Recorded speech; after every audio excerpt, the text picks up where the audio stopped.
Today we're going to be talking about 3 live campaigns on current Kickstarter and 1 past campaign on Kickstarter that I somehow missed. Hello and welcome to Assorted Meeples. I'm Phillip the Meeple on duty, and today, like I said already, we're going to be covering a few Kickstarter campaigns, and these are ones that I think I talked about a little bit about but are now active and live, and at least one that I know I didn't mention before, and then one dead one that I would be surprised if it's not up and running where you can get its stuff very soon. So let's dig right into it.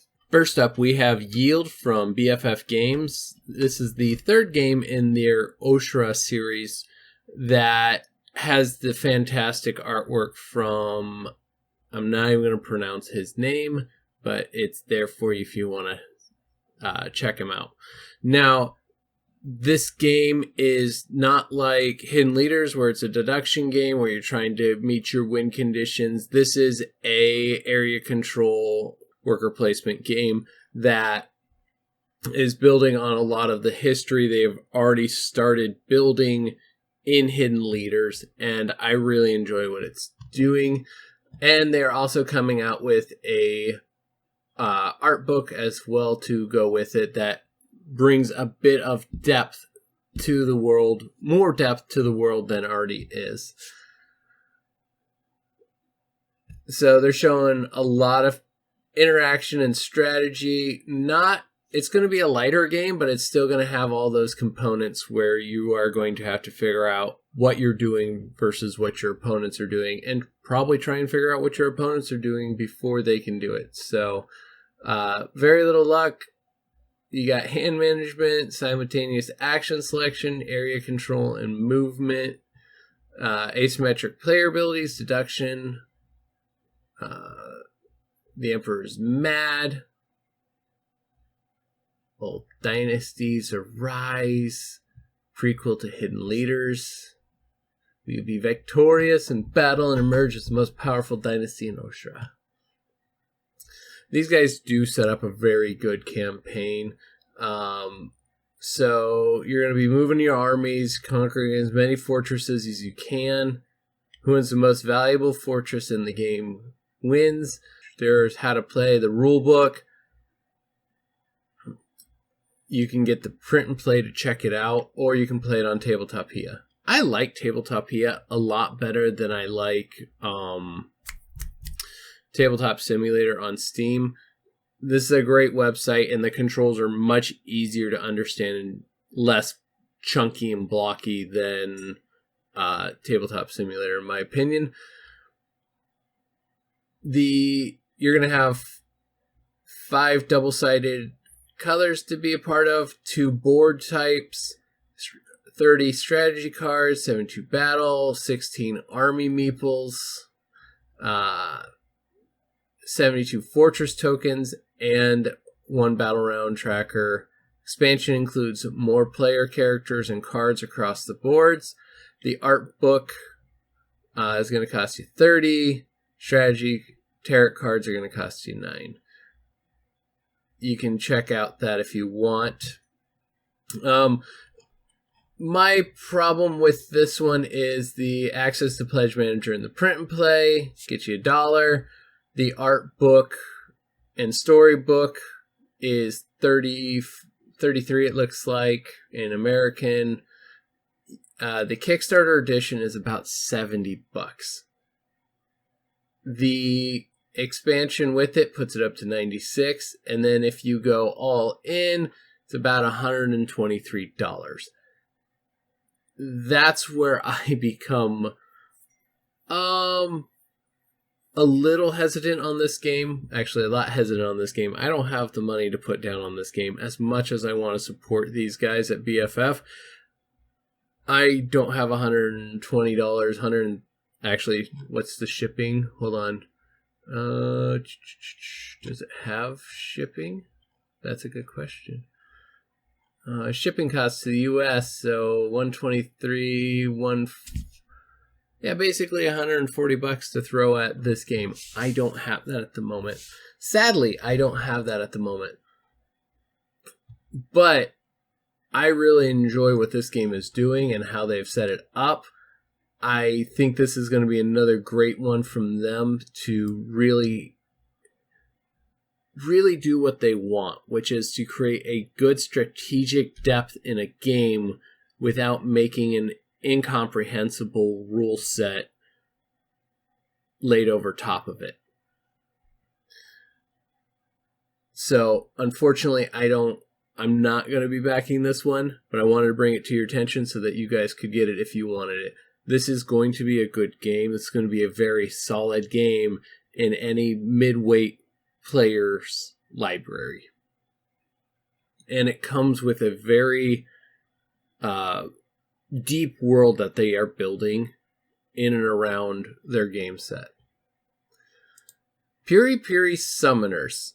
This game caught my eye for the minis, they're chunky little guys, and what it's doing. So, and they have fantastic artwork in here. I'm always a sucker for fantastic artwork, especially if like they did and it's on the simple side where it's, I don't know how to say it. There's aesthetics that get me every time, and they're rocking in there pretty nicely. I mean, just look at that artwork. Just look at it.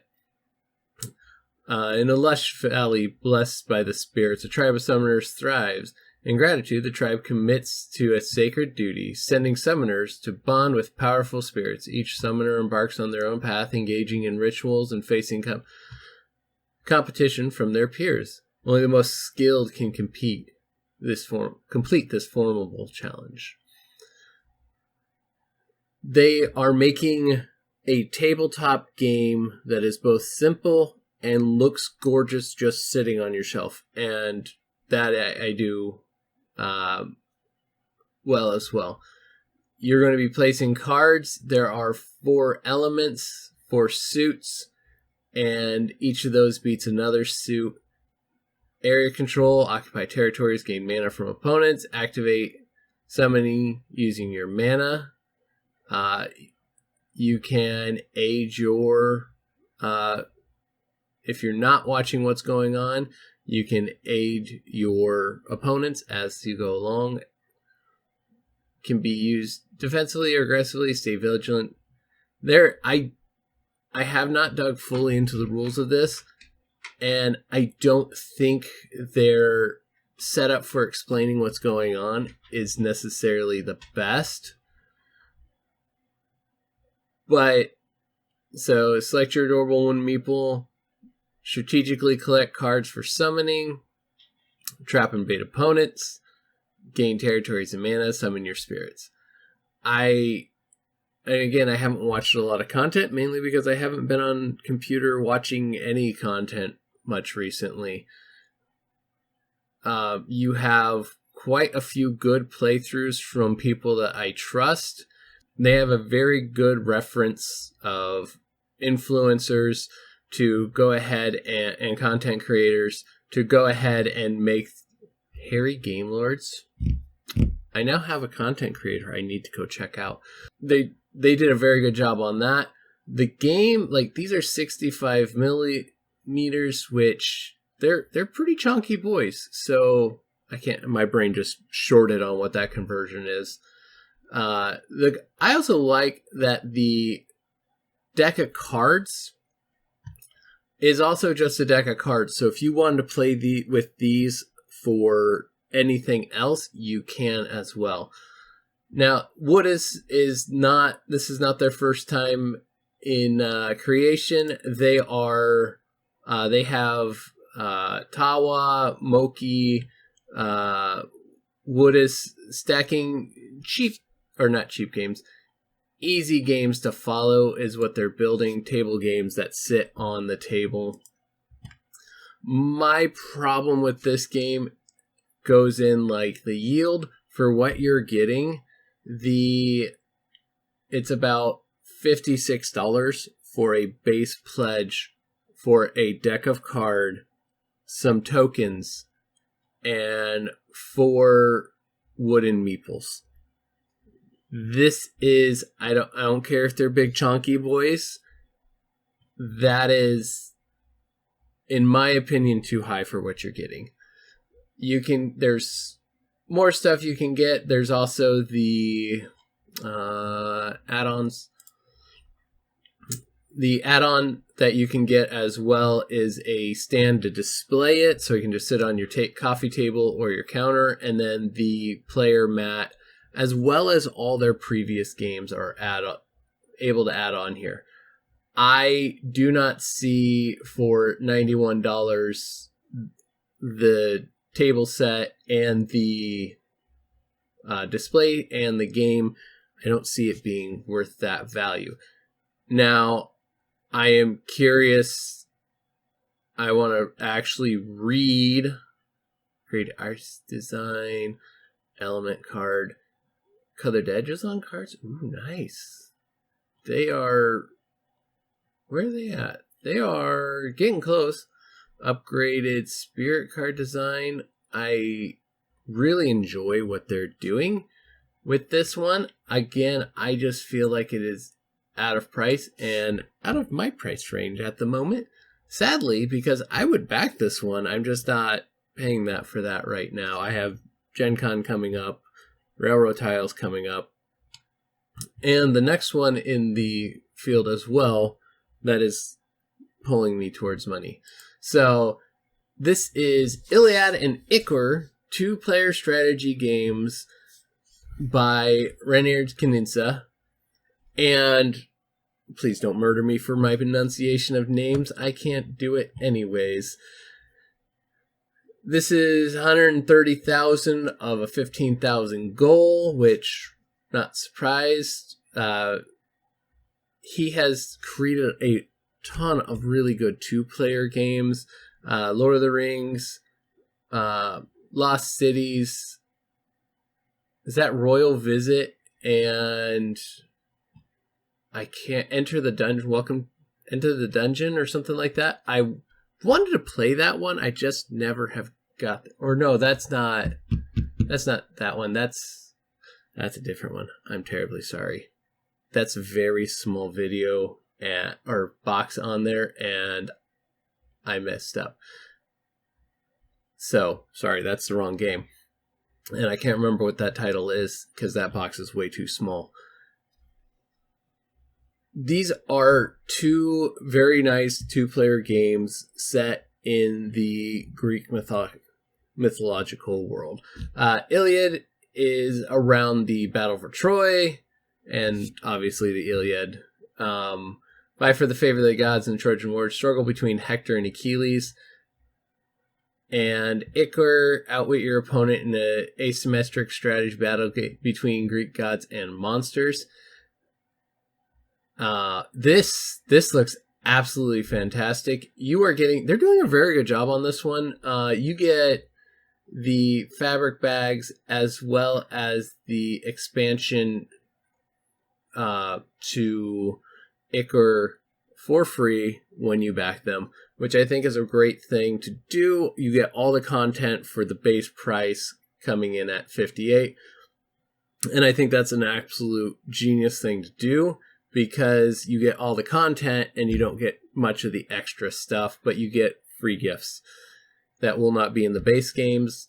You can add a lot of why on here. Wood tokens, deluxe pedestal, wooden gates, wooden token or acrylic tokens, and acrylic standees. I think for $58, I think you're actually getting a pretty good deal, because these look like the box size is the Seven Wonders dual box size. At least, can I find a picture where somebody's actually holding them? Yeah, so right there, it looks like it is about the size of that 7/8 by 7, like square, 7-inch square or an 8-inch square. And I like that size. It creates a lot of space on your shelf while giving enough room for the game. How to play, you're going to be placing it down on an edge where it's available to, and then if you do place in the tiles adjacent opponent, activate the tile's special ability, Complete the rows and score the row. The player with the highest token strength claims a token. Their opponent takes the other. So you're going to be taking out all these. Earn all 5 favor of all 5 gods to win, or score the most points if both players collect all 5. Game's doing fabulous things. And the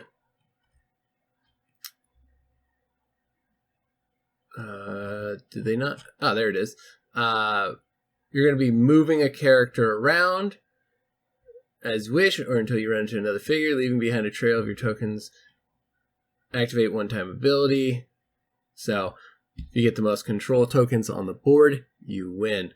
Nothing terribly hard, but a good, challenging puzzle to play out with everybody. What I like about these as well, see if I can't, both of them are being made with cloth boards, fabric bags, and good quality pieces. This one I am seriously considering backing. I don't know if I'll get to or not, but I'm not going up to the $95 where you get everything. I will probably just stay at the $60. I get the add-ons and stuff like that. You can get either game for $30 basically, and it includes, I think it includes the free gifts. No matter what, if you get one or you get both, you get the free gifts. So the one dead one that I talked about is DC20. Now this one kind of went under my radar and I didn't fully, maybe I saw it but didn't really see it much. And this is a system by the Dungeon Coach. He has another campaign out there that was the Alcander's Alchemist of All Things. And from what I got, just looking at that one really quick, this system, DC20, this system is all his ideas that he has put out on his website or on his YouTube channel. This is all of those combined into his own system. And I'm actually here for it. This sounds like it's doing a lot of really good stuff. It is simplifying and allowing people a little bit more of an open route that they can do.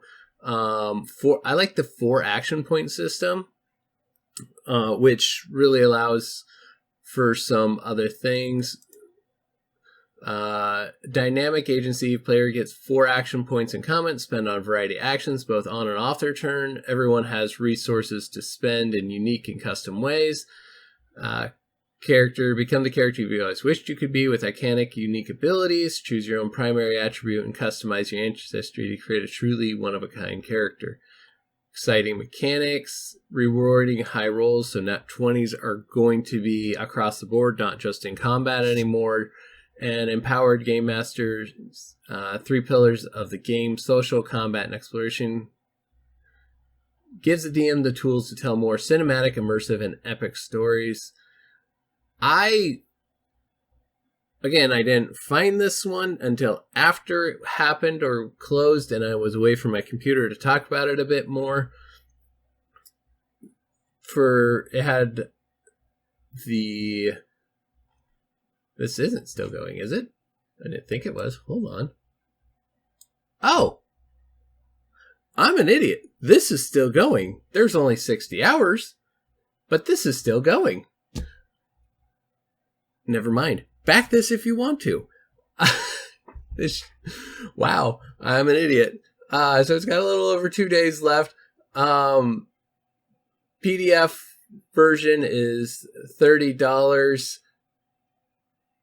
No, I'm laughing at myself. Hardcover with the PDF version of the core rulebook is $65.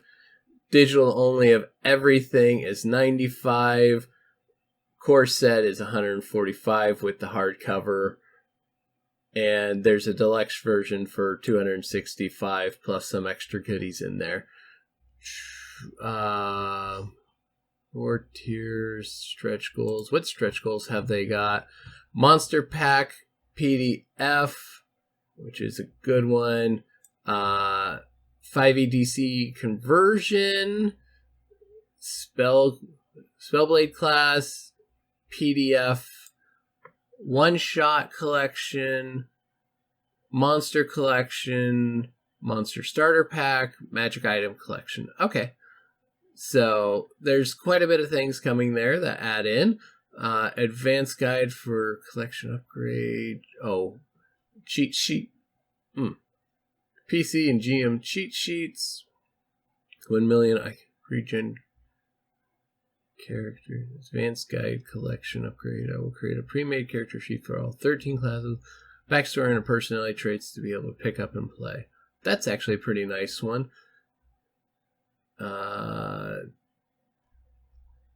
More content.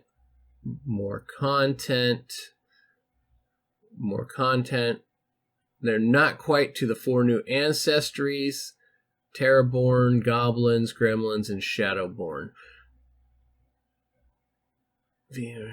Oh, getting onto all the servers as well, like Roll20 and Alchemy and all that stuff. Now, why do I like this one? Because it sounds like it's doing a lot of things right, and it is simplifying things to make the game run smoother for people who are new to the system and don't want to have as much overhead. They want to be able to look at it and be like, okay, well, I have 4 actions. I can move, cast a spell, attack, do all the actions that you have at your disposal without having to like memorize their character sheet and all that stuff in such minute order.